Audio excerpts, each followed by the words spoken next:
누가복음 22장 14절에서 23절은 예수님과 제자들이 유월절을 맞이하는 말씀입니다.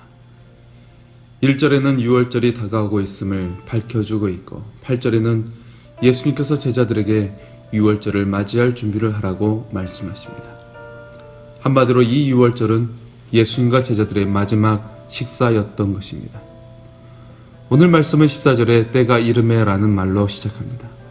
이는 유월절 식사를 차려놓은 상태에서 곧 먹으려 한다는 의미입니다.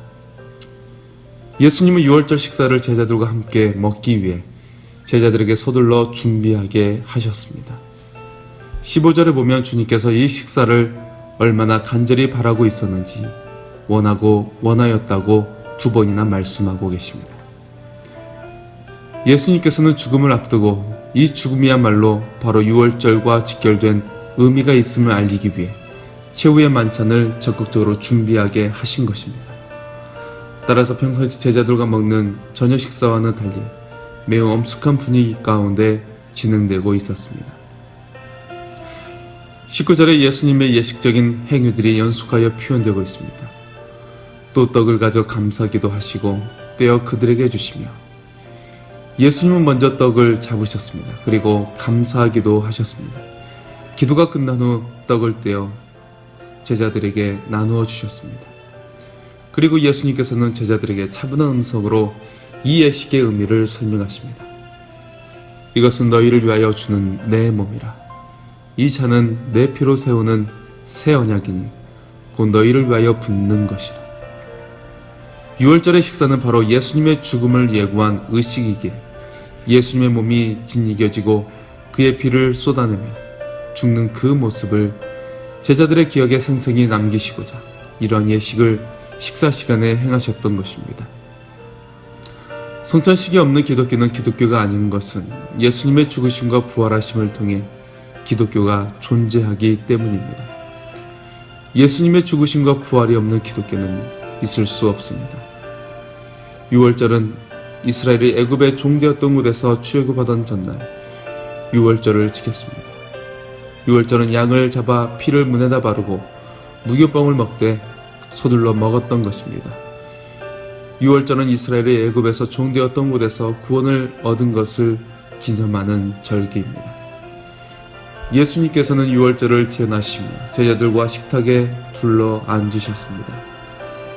성찬은 예수님의 죽음을 기념하는 의식인 동시에 주님의 피와 몸으로 맺어진 한 형제, 자매임을 나타내는 새로운 언약 공동체임을 깨우쳐줍니다. 우리는 성찬을 행함으로써 우리들이 그리스도와 연합된 존재로서 그리스도의 죽음과 부활이 우리에게 효력이 있음을 고백하는 것입니다. 또한 성찬에 참여하여 함께 떡과 잔을 나눈 성도들이 그리스도 안에서 하나가 되었고 한 가족이 되었음을 나타냅니다. 이처럼 주님께서 잡히시기 전날 이 엄숙한 최후의 만찬에서 배반자가 있었습니다. 우리는 누구인지 잘 알고 있지만 당시 제자들은 그가 가룟 유다인지 알 수 없었습니다. 왜냐하면 서로가 서로를 의심하고 있었기 때문입니다. 그래서 그들은 서로 물으며 우리 중에서 이 일을 행할 자가 누구일까라고 물었습니다. 서로가 보기에는 어쩌면 모두 의심할 수밖에 없었을 것입니다. 오늘 본문의 가룟 유다가 배반자로 밝혀지지 않습니다. 더욱 놀라운 것은 예수님께서는 베드로가 닭 울기 전 예수님을 3번 부인할 것이라고 말씀하십니다. 베드로는 최후의 만찬에서 주를 위해 죽을 수도 있다고 큰 소리쳤다가 그날 밤이 다 가기 전에 예수님을 배반하는 자리에 서게 된 것입니다. 우리가 여기에서 알 수 있는 것은 예수님을 팔고 남들에게 들키지 않았던 가룟 유다나 슬그머니 주님을 저버리는 베드로와 그 외 제자들 모두가 지금 예수님과 함께 한 식탁에 앉아 같은 음식과 같은 포도주를 먹고 마시고 있는 것입니다.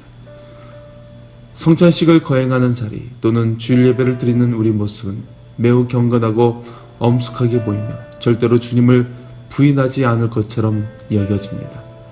그러나 우리들도 가룟 유다나 베드로처럼 우리도 원치 않았던 주님의 배반자가 될 수 있는 것입니다.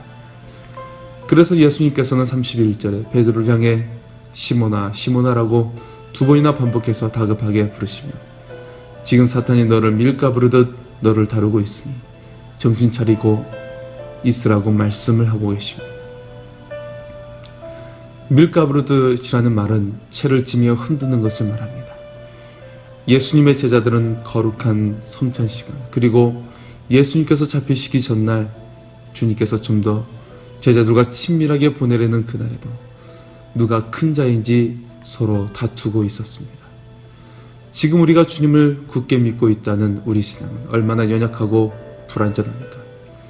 비록 베드로가 죽기를 각오하고 주님과 함께 하겠다고 장담했지만 그 각오가 그를 지켜줄 수 없었습니다.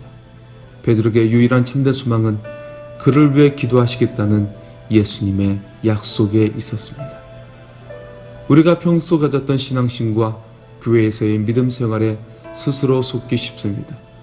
우리의 믿음이 채를 치며 흔들어대듯 뿌리채 흔들릴 때 여전히 주님의 뒤를 따를 수 있는지 점검해야 합니다. 오직 성령에 붙들리는 삶을 살아야만 진정으로 자신을 이기는 믿음의 삶을 살 수 있습니다. 오늘 우리를 구하시기 위해 유월절 희생제물이 되신 예수님을 깊이 새길 수 있기를 원합니다. 우리의 모든 삶과 생명을 바치신 예수님의 사랑을 성령으로 말미암아 마음에 새기고 삶에 새김으로 살아있는 믿음을 실천할 수 있기를 소원합니다. 하나님께서 여러분을 사랑하십니다.